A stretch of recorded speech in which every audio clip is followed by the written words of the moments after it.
Banishment, Void Imagination, and Void Feast, because I can't remember what these cards do. Hi guys. But we're good to go. Hello everybody and welcome back to YCS London 2017. We very suddenly came unexpected onto the screen there. So we are in round 6. We have Jan Oliver Gross playing Spiral and Joshua Oosters playing Infernoid, which is very cool to see Infernoid. Are you just kind of in shock because you suddenly came on screen? Yeah, I was a bit like, whoa, what's going on? The tech team's microphone was off, so when we were hearing, like, you know, the countdown, we get like 5, 4, he was just 3, talking into 2. He was just talking to himself. So yeah, pretty much.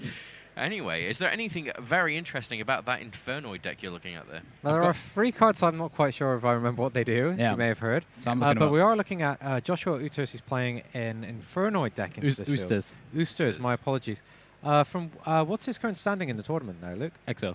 Okay, he's XO with Infernoids, which has been one of the choices that seems to be happening in the OCG. They're getting tops through the Spiral field. Yeah, you're seeing quite a few of these small numbers of Infernoid decks that are tailored to beating it. Yeah, actually rising up and taking some reputable spots. Basically, every card in their deck is DD Crow. Yeah. Yeah. Yeah, that's a fair description. Completely. Is there anything different about the Spiral deck that we're looking here from Jan Oliver? Boring. Yeah, it's pretty much exactly the same. What do you say? Boring. It just is like exactly the same as everyone. It's got an Upstart Goblin in it. I don't see. But there you go. We got some variants. There you go. Well, we can roll into it. We'll see Spiral doing Spiral things, and we'll actually see whether or not Joshua has the key to get through this. Let's head on over to the table.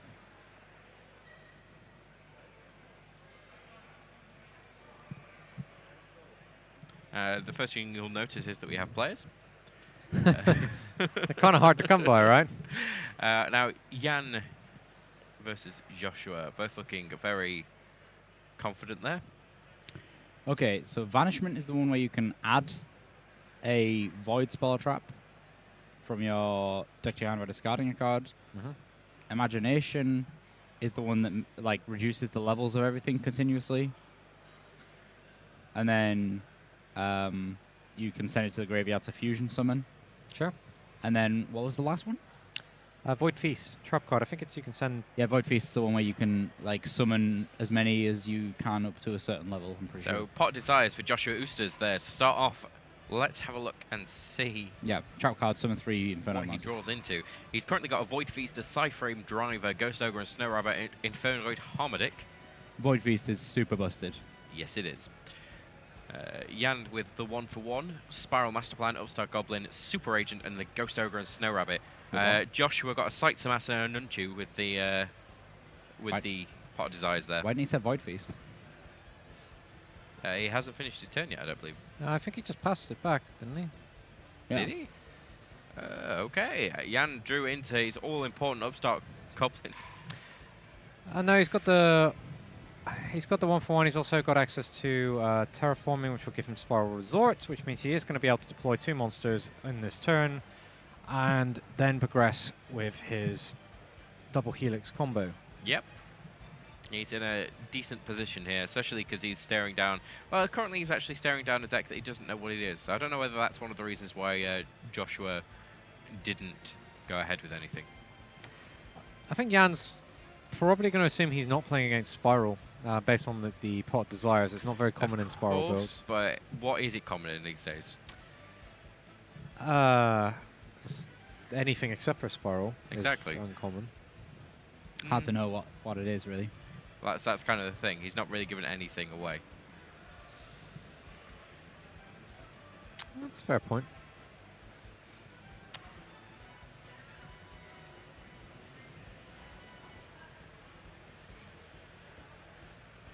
And Spiral Drone, going to be taking a look at the top 3. I'll see if I can catch what it is. It's 2 copies of Pot of Desires and a Quick Fix. Jan barely needs to touch the cards to know the order he's putting those in. Just straight away, it puts the Pot of Desires to the top. Ouch. That is rough. That means the 10 cards that he banished were not additional Pot of Desires. And it's important to note that that is not a 60-card Infernoid. It's only 45. That is dropping rough. another 10 cards off the top of the deck would be horrible. 12 cards off the top of the deck would be horrible. And he hasn't got any Infernoids in the graveyard yet. you know what'd be really good right now? Diablo System Mind Hacker. Yeah, that would Yeah. be pretty good for Jan. Down comes the Ghost Ogre.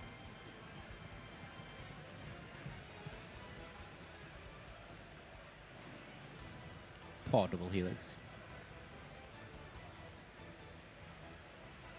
And there's Spiral Resort. Joshua just looks like he's getting super distracted by the crowd. Does he? Just glancing over there every so often and pulling faces. Just calming off some nerves, as it were. Yeah. I don't think that's the right place to put it. That's putting a field zone over your opponent's monster zone is not the right place. It's a bold strategy. I don't think it's going to work for him, though. Well, it has. Oh, the judge ruined his fun.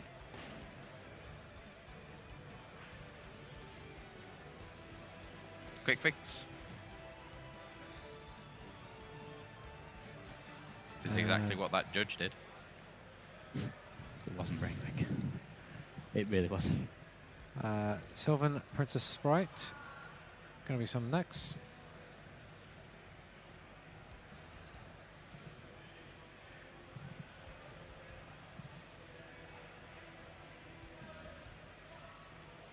It is not a spell card.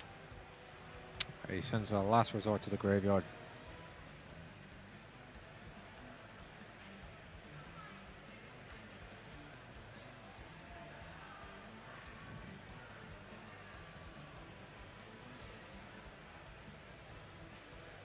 Free materials, Deco Talker or Gaia.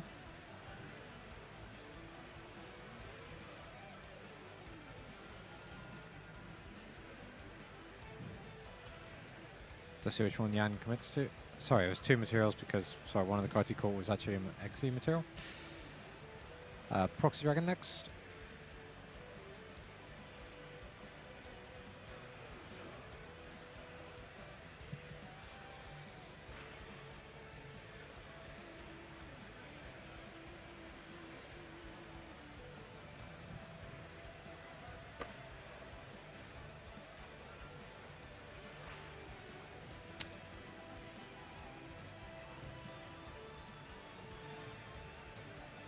See, I'm not entirely sure why he went Proxy Dragon if he was going to make that play. Yeah, it seems quite odd. I guess he gets the extra quick fix back.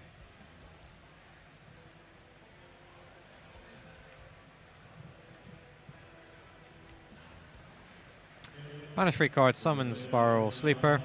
He doesn't have a last resort to equip to it, so that is actually a potential liability being left on the field.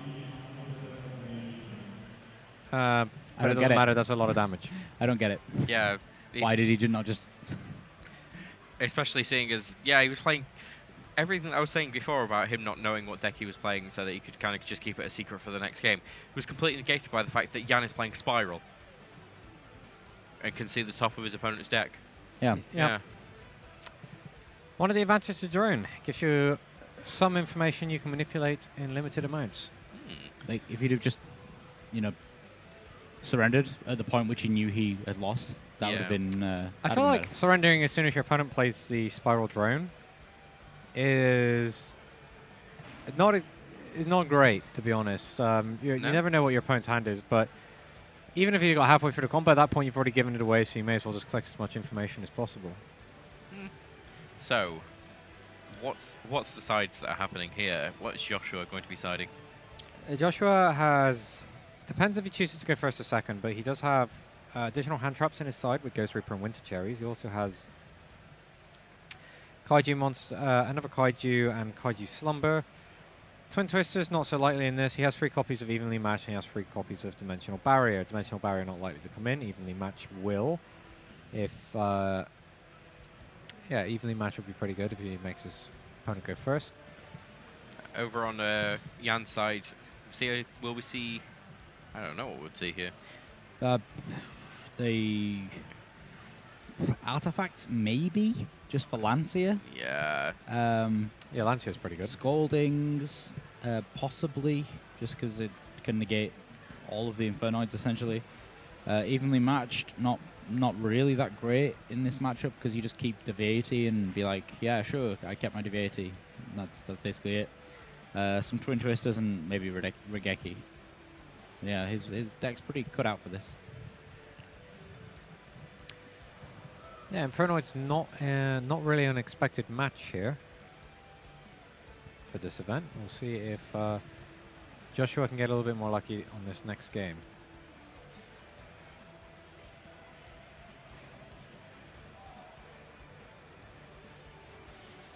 Jan's just taking another quick look at his deck to make sure he's got all the decisions that he wanted to make.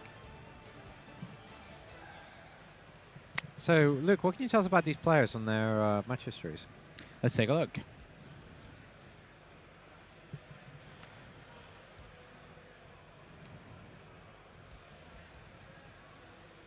So, this is the first time I've actually searched for someone's name and only got one hit, so Joshua Oosters has a very unique name. A 75% win ratio over the course of 14 tournaments last season. That's really good. That was yeah. higher than Joshua Smith's record. Yeah, that's actually really strong.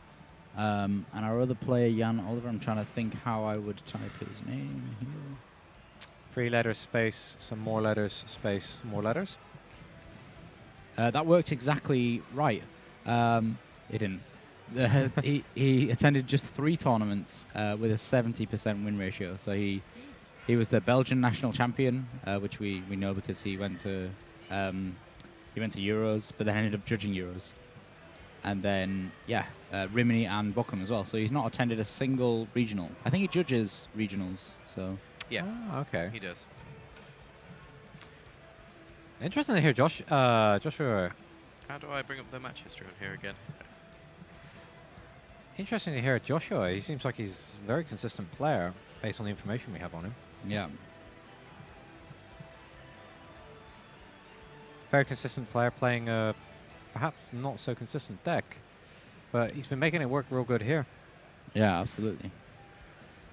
Joshua Oosters has played against Trickstar, Invoked Trickstar, and only one other Spiral, which is Lower Strandberg, who was the who was one of our LLDS champions yesterday. Joshua elected to let Jan go first, and Jan did side in the Solemn Scoldings. Top He 3 has cards, 2. 1-for-1, Psyframe Driver, and I didn't catch the last one. It was a spell card, though. He puts the Psyframe Driver to the top. Surprise.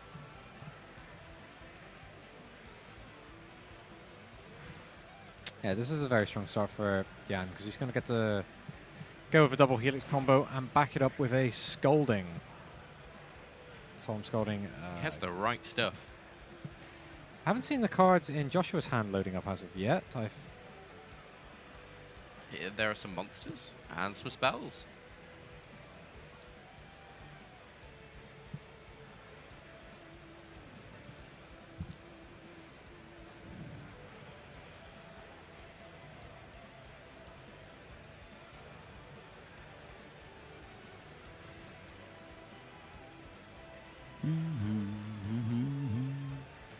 Joshua Oosters looks super nonplussed about this whole thing. Yep. It's like, I lost last game because I didn't do anything. I'm going to win this game and do something. In that order. He just stuck out his tongue. Like, he seems really upset at the crowd. Well, we'll see what Jan decides to finish up with. Oh, he's got an Attendel. Seems to be it. He has 5 Attendels. He doesn't actually have 5 Attendels. That's the only card I can see. And here's Spiral Double Helix. Gonna reveal the driver still on top of his opponent's deck. She's just gonna go ahead and use his quick fix effect first.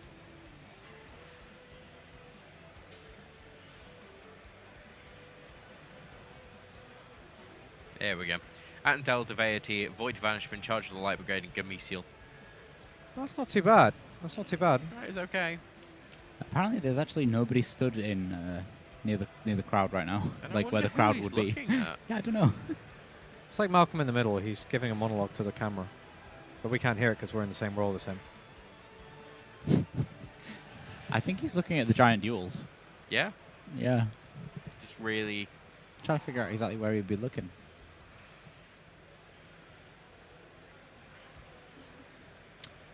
I think Joshua's got quite a reasonable hand to actually try and break a opposing spiral field because he has the Gamma Seal, and then he has additional plays to follow up on that.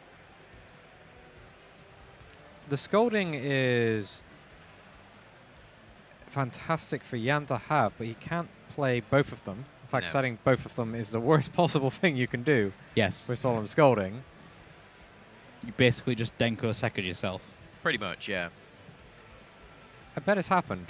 I bet there's that guy who's just sat there in the chat. He's just like whistling It's just right like, oh no, Oh, what have I done? I'm not going to lie. I once did that, and my opponent goes flip ignition on your left back row, just random snipe, and then I scolding him later on that turn.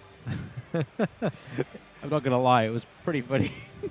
It paid off. You Thanks, just knew it bud. was going to happen. Yeah, I was just like, I didn't realize, like, even when he'd ignitioned, I didn't realize. I just thought, oh, okay, I'm not going to waste one of them. I'll keep the other one. And then later on, I was like, wait, I couldn't have played that if he didn't ignition me. Yep, and I also there's no way I can physically activate that card unless I get it off one of them off the field. Yeah.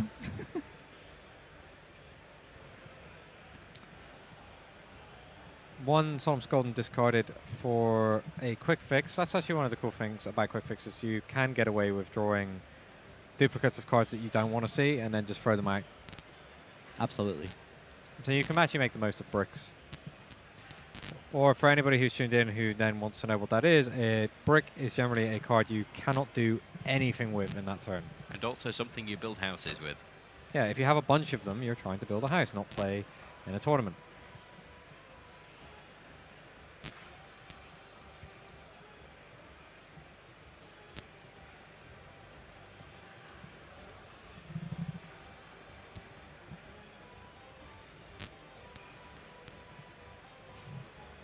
We're going to see Ib coming up next.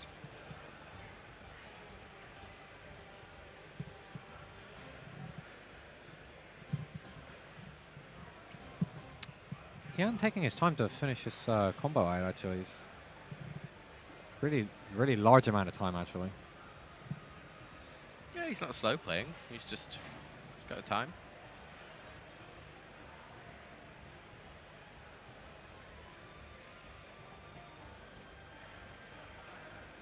He's going to summon a quick fix.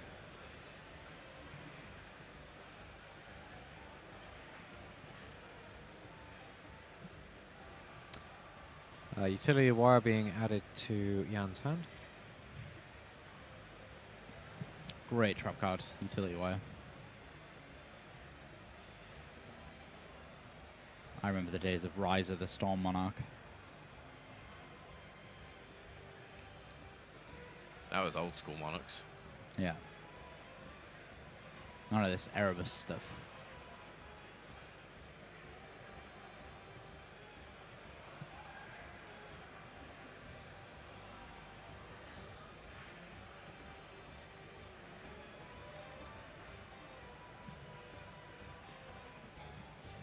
Spiral Gear Big Red being activated. That'll bring back one Spiral card from the graveyard. It's going to be Super Agent. Super Agent. Just looks so cool with a briefcase. 4, probably Fireball Dragon. Yeah. It's like, this is my And there you set. go, just decides to go for a Baller Dragon. Really interesting start. Okay. Set both. Wow. Okay, this is a pretty strong setup here. He can't use the Scolding until he gets rid of the utility wire. Yeah. Yeah, it's okay though.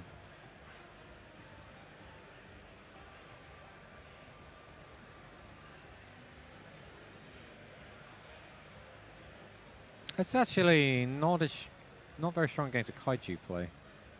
It isn't. And luckily for Joshua, he does have one.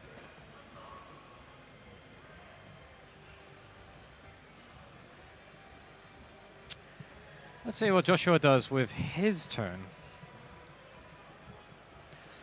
He draws that side frame Driver. driver that we saw many moons ago.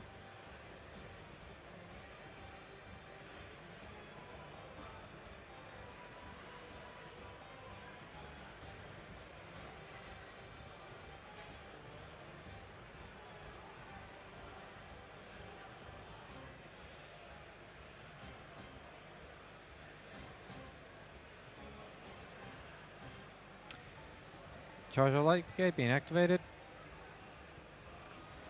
That then removes any information that the drone had. He does hit one of his Infernoid monsters. That's good.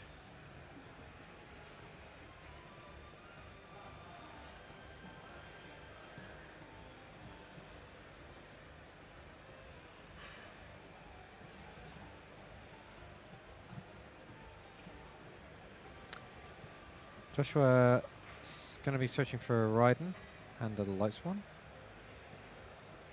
This will help him load his graveyard up even faster. I've never seen anyone shuffle like that before. Sorry? He like shuffled top down. That's just crazy. You'll split sleeves like mad. Joshua doesn't You look look bothered. genuinely concerned. Well, I'm concerned about his wallet. He's going to go through a lot of sleeves. How considerate? No wonder he looks so sad.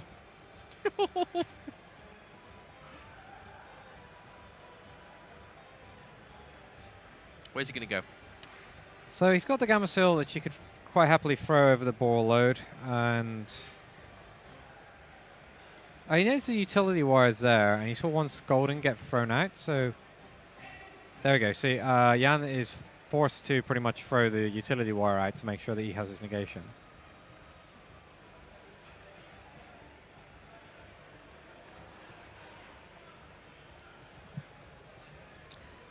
I'm trying to think if there was a line of play that would have made sense to put the Gamma Seal over the double helix, because then that would have locked down both of this back row, but I don't think Joshua only would have known it would have created one blank, and he'd have still had to answer the Borolo Dragon. That's right, yep.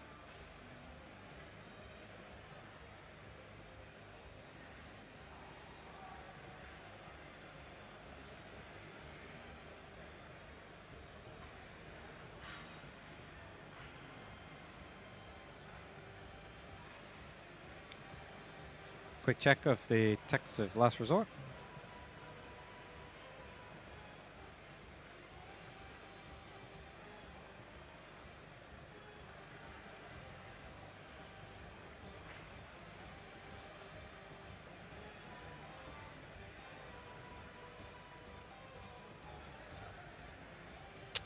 Joshua considers the kaiju, then needs to check the graveyard just to make sure he's convinced this is the correct play.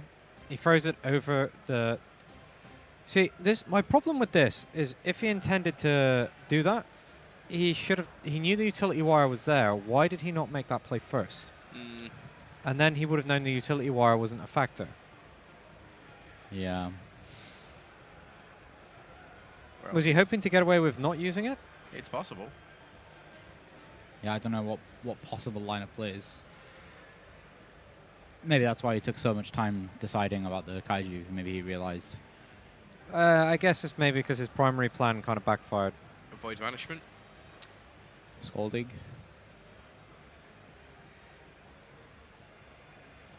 This has to be scalding indeed. Or not? No. Nice, skin scalding what he searches.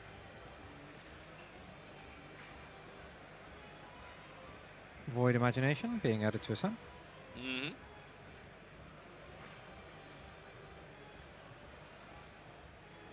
still only has one Inferno monster in grave. Have we actually seen a single monster summoned for Joshua Oosters? No. Not in this match. Not in the last match either.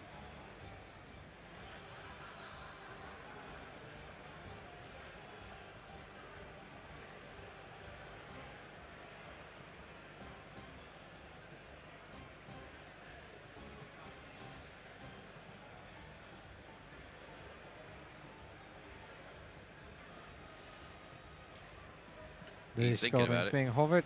Yep.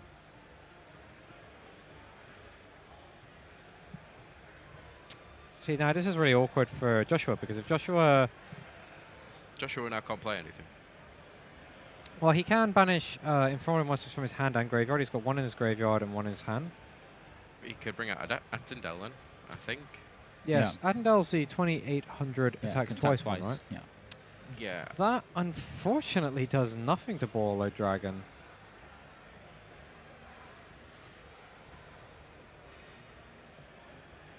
Yeah, I feel like his turn would have been infinitely better if he'd have just used the Kaiju first. If he was going to make that Kaiju play over the double Helix and not the Borlow Dragon, there was no reason not to do that, to lock down the wire. And that would have also locked down the Scoldings indirectly that he didn't know about. Yeah, actually, that would have locked down the whole back row. And then he would have been able to make his Raiden play, potentially be in a much better situation. Okay. Damage taken. I guess you have to end there, really, don't you? Yeah, can't go anywhere else with it. And then you just have your... The Borlow Dragon is going to take the... is it Antonidal? Attendel. Attendel. He's going to take the Attendel, and he's just going to... Nah, he can use its effect. He can change the effect of... Oh, what, when it attacks? Borlowed, yeah. The crow, and then... Sure. Then he doesn't get to take it. Just take 3,000 in the face, which... Foolish Burial? Foolish Burial not really adding anything here. Actually, no, it's just Foolish Burial, so no, he doesn't really get anything from Foolish. But the Spiral Resort, on the other hand...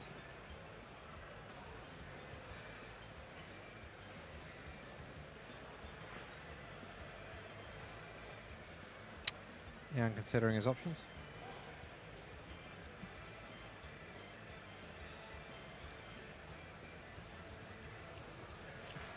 There's Sleeper.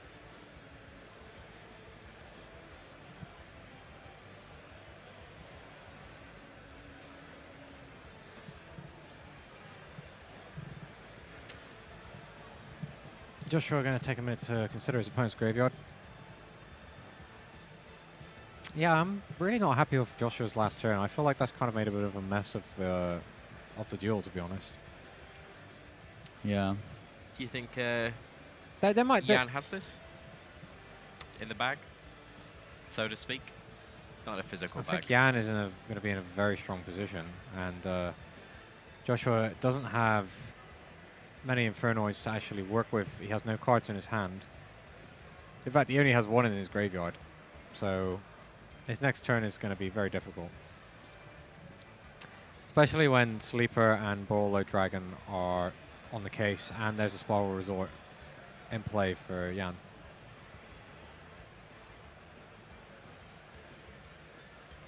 That's what? 5,900 damage? 5,800 damage. That's game over 2 turns.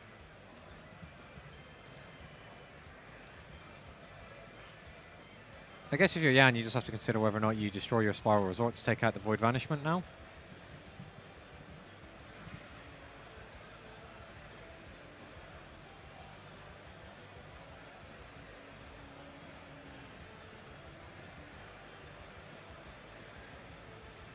Joshua Oosters here has to... Pull something out. Yeah. Miracles. Everything he needs to be able to play his cards is banished.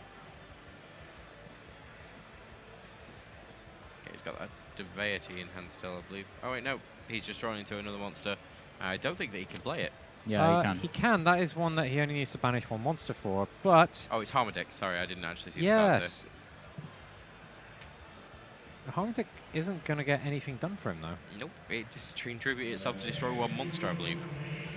Which again... No, you can just destroy a monster, but yeah, it's You can't target anything. not that great. No, definitely not good.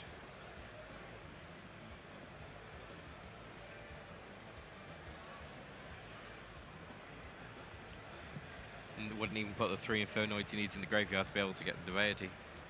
I'm pretty sure it's Deity in the Anunchu that you can summon from the graveyard. There we go. Yeah. That's the handshake. Yeah, there's the Joshua. handshake. Wow, Joshua Oosters just basically having that snatch throw. Literally almost doing nothing completely. Yeah, I think he's just discussing the massive misplay there as well. by the let's- ordering his kaiju. Let's talk about that in our post-match discussion. Sure. And we're back. Yeah, so Joshua just didn't do anything. No, that the was really entirety of those unfortunate. games. I think the problem is, I think the deck like Infernoids, where you are really you made your deck to beat Spiral, but you've got to perform 100% correctly for that to work. Yeah. The moves become way more important, and unfortunately, Joshua just played that out of order, and Yeah, his that kind of sequencing, kind his of sealed it. sequencing was awful. I'm really surprised by that. If you were Yeah. going to make the kaiju play and decide the Borolo Dragon was a threat you were going to deal with another way, you've already seen the utility wire being searched off the quick fix. There was no reason to make that play. Yeah. He even knew when he played. He should have known when he played the Raiden that the utility wire was there, and there's every chance it was going to get flipped immediately. Yeah. So his sequencing off, and it throws off the entire turn, and just gives Jan window for this, window for Skolden, and then it was just like, Yeah. Like he would have just been able to play like 2 less cards if he. oh yeah, played the- Joshua would have actually been able played to the start kaiju first. pushing his deck forward and actually taking control of the game, but it's just wrong sequencing, and it threw everything into disarray. Pretty much. Okay, so we'll see if we can get an interview. If not, I believe actually the semi-finals of the LLDS will be playing directly after this. Yeah. So we will see you again very soon.